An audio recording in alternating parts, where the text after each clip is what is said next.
Olá, gente, me chamo Isaela. Irei falar hoje sobre tuberculose pulmonar. E para iniciar esse assunto, vamos falar um pouco sobre a história da tuberculose pulmonar. Ela é causada por uma bactéria denominada Mycobacterium tuberculosis, a qual ela atinge principalmente as vias respiratórias do indivíduo infectado por este bacilo.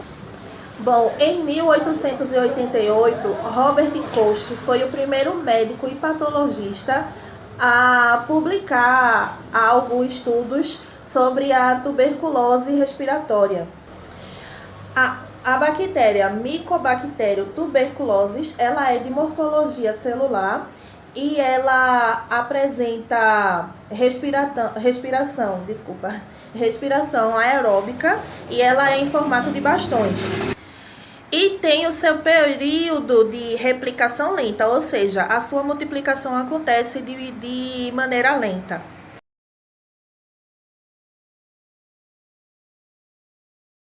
Bom, falando agora sobre sua introdução, a tuberculose pulmonar é uma patologia que abrange o mundo, onde a sua predisposição está em fatores genéticos e ambientais.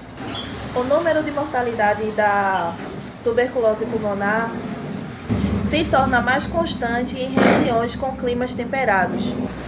Segundo pesquisas, 3 milhões de pessoas morrem por ano devido ao dano causado pela tuberculose pulmonar, e esse resultado é superior às mortes causadas por malária, lepra, entre outras patologias. Um dos sinais da tuberculose pulmonar é a tosse frequente por mais de 3 semanas. Aliás, esse é um dos principais sinais. Fora esse, também temos a dispneia e a dor torácica, que a gente vai falar mais adiante.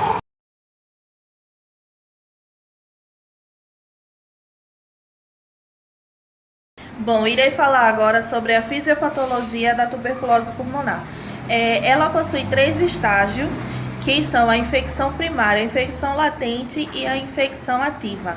Na infecção primária é aquele primeiro contato que a pessoa tem com o bacilo de Koch, ou seja, é a fase inicial da doença, raramente resulta em uma doença aguda, é assintomática e não transmissível. Após a infecção primária, temos a infecção latente, também chamada de dormente, que é aquela infecção que o paciente se encontra assintomático, ou seja, ele não apresenta ainda nenhum sintomas e nem sinais da tuberculose pulmonar, porém o bacilo se multiplica no seu organismo de maneira lenta. A quantidade de bacilos ela é relativamente pouca, por isso ela também não é transmissível, porque ainda não possui uma quantidade X de bacilo que para disseminar pelo organismo da pessoa, para que ele venha a transmitir esse bacilo. As pessoas portadoras do vírus HIV e doenças autoimunes, elas possuem um risco aumentado de adquirir a tuberculose pulmonar. Cerca de 30% dessas pessoas, elas acabam evoluindo para a forma ativa da tuberculose, aumentando o risco de mortalidade precoce. Bom, e por fim, a infecção ativa é aquela onde o paciente já apresenta sinais e sintomas, onde o número de bacilos ele é um pouco maior e a pessoa se torna um transmissor da doença. Vale ressaltar que assim que o bacilo de Koch entra em contato com o nosso organismo, automaticamente o nosso sistema imunológico percebe que ali há um agente infeccioso, um agente estranho, e ele irá tentar nos defender daquele agente infeccioso. Porém, dependendo do nosso sistema imunológico, a gente pode evoluir para uma cura ou pode evoluir para a ativação da doença.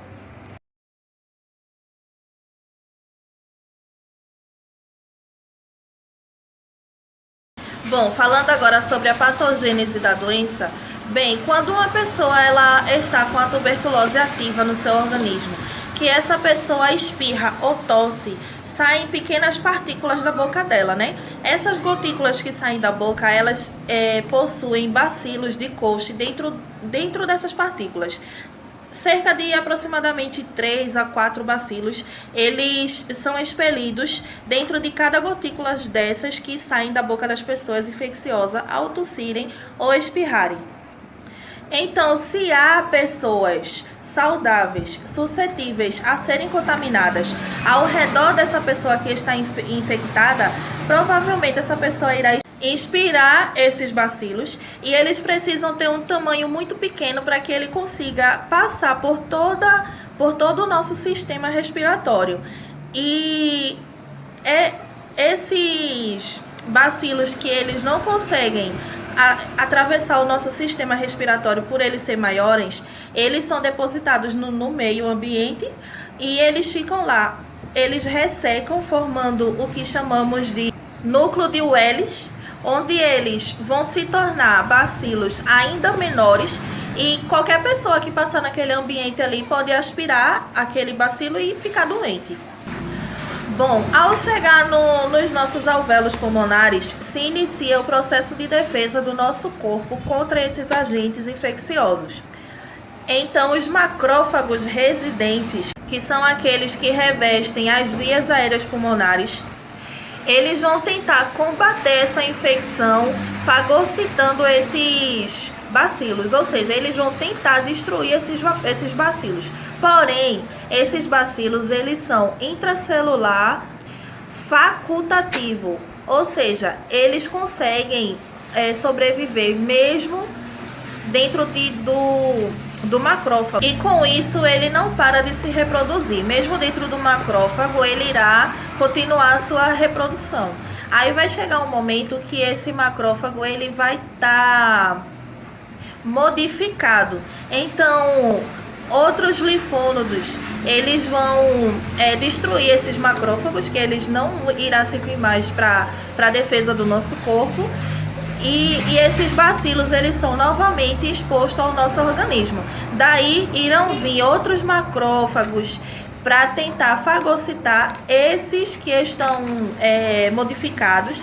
E assim vai aumentando o número de bacilos e o número de macrófagos naquela região. Bem, os macrófagos, ao tentarem fagocitar esses bacilos, eles vão liberar antígenos, os quais vão ser apresentados às células TCD4, a qual irá liberar citocinas. Essas citocinas elas vão atrair outras células, como por exemplo, monócitos, basófilos e outros linfócitos, e o conjunto disso tudo irá formar os granulomas. Esses granulomas nada mais é do que um conjunto de macrófagos junto com outras células inflamatórias que são uma resposta à infecção da tuberculose. Ele inicialmente tem o papel de conter o foco ao máximo dessa infecção, calcificando todos esses bacilos e curando o foco infeccioso da tuberculose. Bom, esse processo pode encerrar por aqui e a pessoa ficar curada da doença, ou pode acontecer de esse processo de fagocitação ele se repetir mais e mais vezes e aí se formarem mais granulomas, e à medida que esses granulomas eles ficam tão grandes ao ponto de um patologista conseguir observá-lo, conseguir ver através de uma radiografia, ele se forma o que chamamos de nódulo de Ghon. Esse nódulo de Ghon, ele vai sair de onde ele está e vai até os nossos linfônodos locais, que fica localizado na região do hilo, no nosso pulmão. E ao ele chegar, esse nódulo de Ghon, ao chegar com os linfônodos e a união deles dois, forma o que chamamos de complexo de Ghon. A partir daí, esse complexo de Ghon ele pode ser espalhado por todo o corpo através das vias linfáticas ou através das vias circulatórias, podendo infectar qualquer parte do corpo ou até mesmo outros órgãos. A partir dessa fase, é a fase em que a pessoa ela vai estar numa tuberculose mais grave, onde não irá estar só localizada no pulmão, ela vai estar infectando outros órgãos, como fígado, rins, entre outros.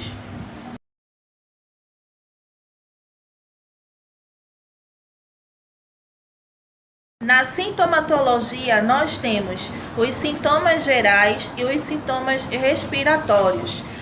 Os sintomas gerais são febre, sudorese noturna, perca de apetite e perca de peso, onde a pessoa pode desenvolver uma anorexia e ter uma fraqueza também.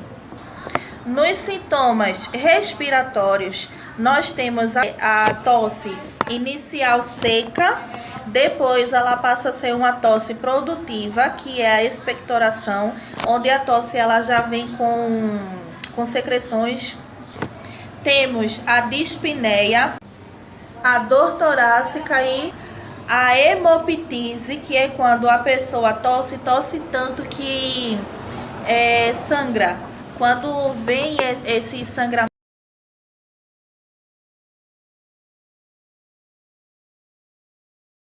para o tratamento são administrados fármacos microbacterianos durante 6 meses. Esses fármacos ele têm a capacidade de diminuir rapidamente o grupo de bacilos no nosso organismo, fazendo com que a sua transmissão ela seja interrompida. Após esse período de tratamento com esses fármacos, ou seja, após esses 6 meses, esse paciente ele deve ser encaminhado para a fisioterapia respiratória, porque como ele tem muita dispneia, que é aquela falta de ar, ele precisa reaprender a respirar de uma maneira saudável, e para que ajude ele nisso, ele é encaminhado para a fisioterapia respiratória e também para que ele venha a ter uma qualidade de vida melhor.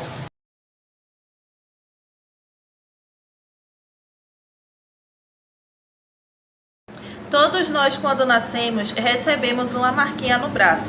Essa marquinha é decorrente da vacinação da ABCG. Essa vacina nada mais é do que a prevenção contra a bactéria Mycobacterium tuberculosis, que é causadora da doença tuberculose pulmonar.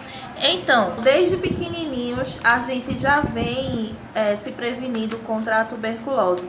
Pessoas adultas que não têm, que nunca tomou essa vacina, elas precisam tomar uma dose com 2 cicatrizes. Ela vai ter 2 cicatrizes no braço. Esse modo de prevenção é chamada prevenção secundária, de modo que a aplicação da vacina BCG é a prevenção primária. Outro modo de prevenção são para as pessoas que têm convívio com as pessoas que estão infectadas. Por exemplo, eu não tenho a doença, mas alguém da minha família tem, então eu tenho que me prevenir para que eu não venha a adquirir aquela doença. E para essa prevenção, essa pessoa ela começa a tomar medicamentos, que no caso são antibióticos, contra a tuberculose, para que essa pessoa não venha adoecer. Outro modo de prevenção é você ter os seus hábitos de vida saudáveis, como por exemplo, não fumar, não beber e etc.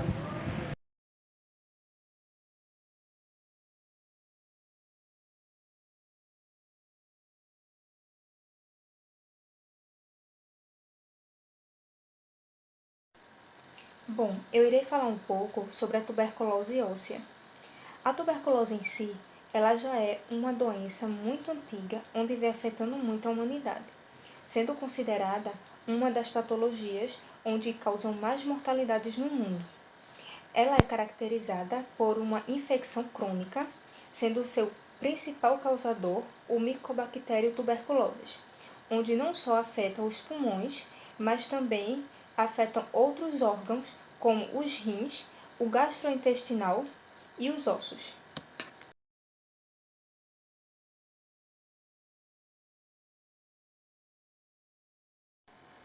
A tuberculose óssea ela é um tipo de tuberculose extrapulmonar, onde afeta os ossos e as articulações. Afeta também a coluna vertebral, que é conhecida como mal de Pote, as articulações do quadril, joelho e tornozelo. Ela é um tipo de tuberculose onde afeta mais os idosos e as crianças, pelo simples fato da imunidade estar baixa. Ela causa porque o bacilo entra em contato com a pessoa pelas vias respiratórias, vai direto para o sangue e do sangue ele se aloja dentro das articulações.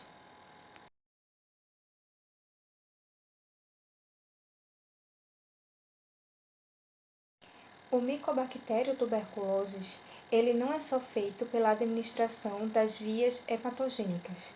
Ela pode ser também através dos linfonodos, causando necrose caseosa.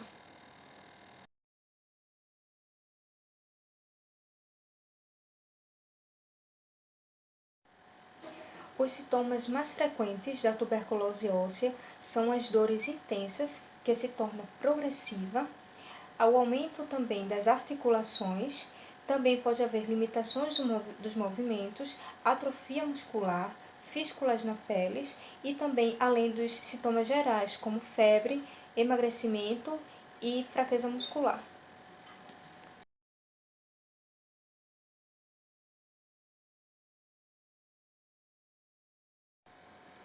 Para o tratamento para a tuberculose óssea, é necessário o uso de antibióticos por via oral, com duração de 6 a 9 meses.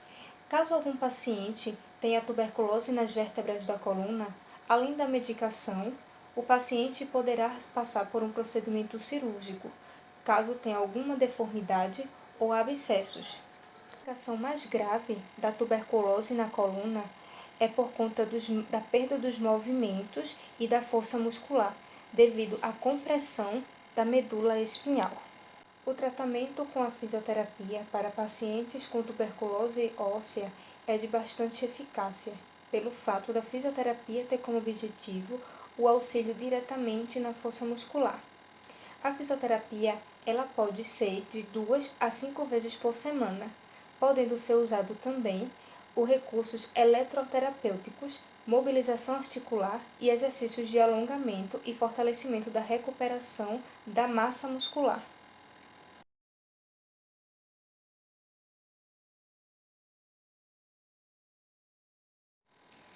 Bom, para a prevenção da tuberculose óssea é necessário um certo afastamento de alguma pessoa que esteja com contágio da tuberculose pulmonar, pelo simples fato de um dos seus principais sintomas ser a tosse e espalhar o bacilo pelo ar, podendo contrair esse bacilo pelas vias respiratórias. Então, a única prevenção que podemos ter é este afastamento com pessoas que estejam contagiosas com a tuberculose pulmonar.